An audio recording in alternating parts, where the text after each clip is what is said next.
So the other day, I'm coaching a 12-year-old team, and we have 5 coaches, which is great because you need as many coaches with youth those youth age groups. But what was happening was everybody wanted to give their 2 cents and their input on everything that's going on. Everybody wants to position players. Everybody wants to talk to the hitters. Everybody wants to talk to the pitchers. Everybody wants to say what they think is going to happen. So those kids, their brains are getting filled with so many different things. So instead, we have it to where one guy talks to the pitcher. He does the pitching changes. He talks to the pitchers. He's the only one that can talk to the pitcher. We have another guy that positions the players. So the players are on the field. One person is moving them, not me moving Johnny to the left at shortstop and then Coach Mikey saying, "Oh no, go to the right." Next thing you know, the kid's going left and right like he's a chess piece. The guy on the bench, he's a bench coach. He makes sure those guys that are up next, he makes sure everybody's on the fence. He makes sure everybody's cheering.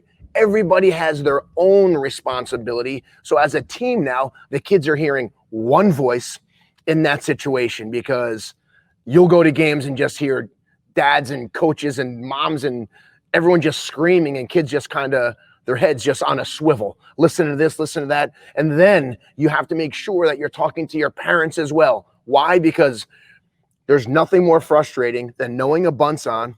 You're telling the third baseman to come in to play in the grass, and then you hear his dad yelling, "Johnny, why are you so close? Back up." And then Johnny backs up 4 steps. There goes the guy. He lays the bunt down. Johnny, by the time he gets to the ball, and you're just looking in the stands like, let us coach. Let us do the coaching. So coaches, make sure you're communicating not only with your other coaches and your players, but the parents, so they know what the expectations are.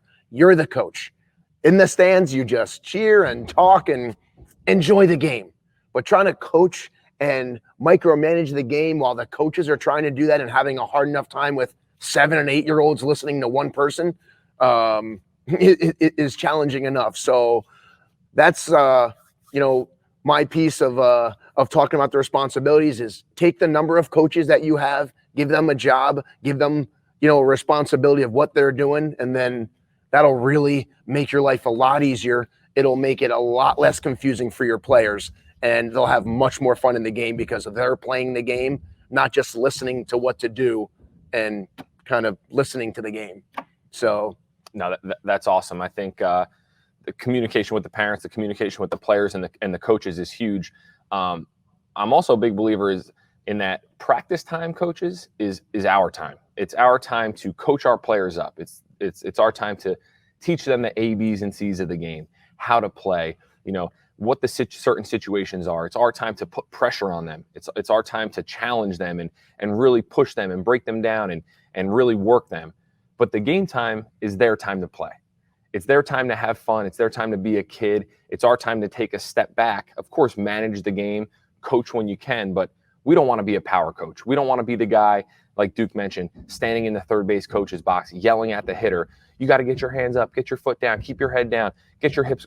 The kid's thinking like a robot, right? We don't want to be the coach in the dugout that's yelling at the pitcher. Stay back, get on top of the ball. You got to finish. You got to pick out your spot. Again, we're not playing a video game. We don't want to look out at the field and be directing every single individual play and positioning and where to flip the ball.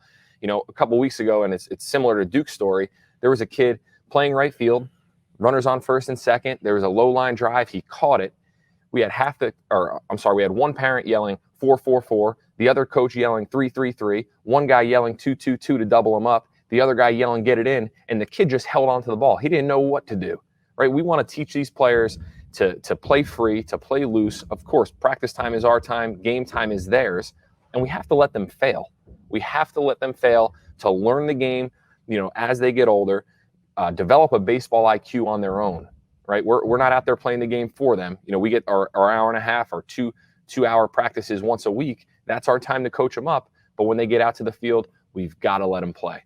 We're not playing a video game, coaches, and you got to make sure we take a step back. We give them the opportunity to learn, to fail, to develop their own baseball IQ. And I'm also a big believer in asking questions, right? It's one thing if our player makes a mental mistake, if he doesn't hustle down the line or doesn't call for the ball or, doesn't understand the situation. Well, that's a time that we can yell out. We can say, hey, we got to hustle down the line. That's a time we can put pressure on our guys. Those are mental mistakes. Physical mistakes, that's a conversation that needs to happen in between innings, right? It happened last week for us. There was a slow hit ground ball. Our third baseman fielded it with a runner on first. I thought he could have got the runner at second. He ended up throwing it to first base. Instead of me yelling at him, "You got to go two there," I just asked him in between innings, "Hey, what were you thinking right there?" And he said, "Well, there was a good runner on first. You know, the ball wasn't hit very hard. I didn't think I had a chance, so I wanted to make sure I got one at first." Great.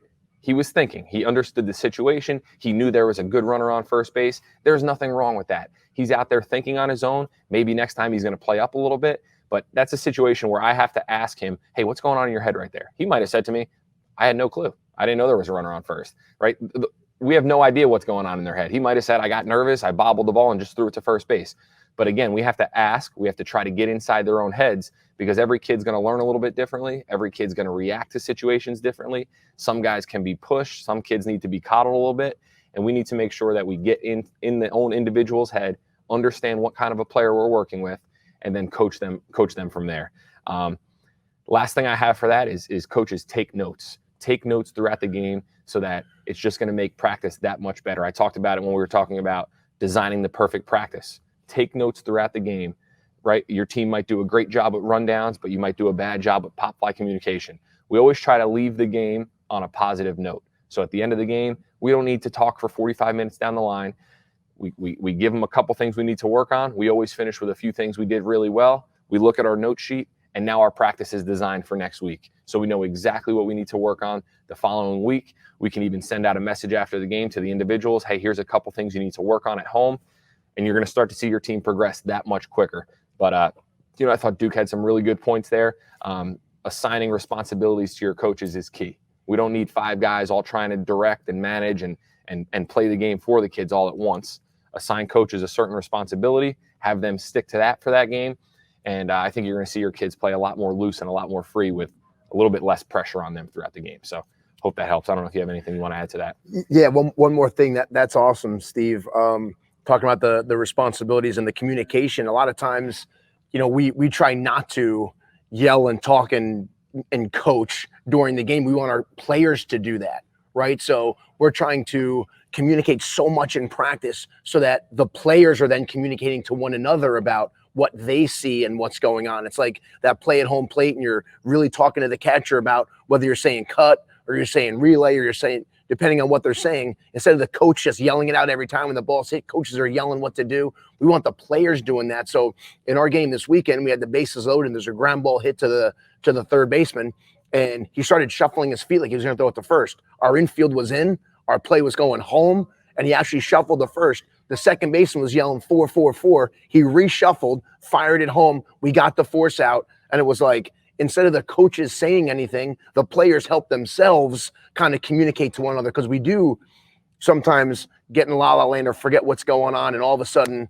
something happens. So the more we can get our players to communicate and understand what's going on and understand the game, it really will help them communicate with one another. That's really going to be effective as well. So try to really lead your players to be leaders on the field and help one another and stuff like that. So that kind of goes hand in hand with the responsibility. So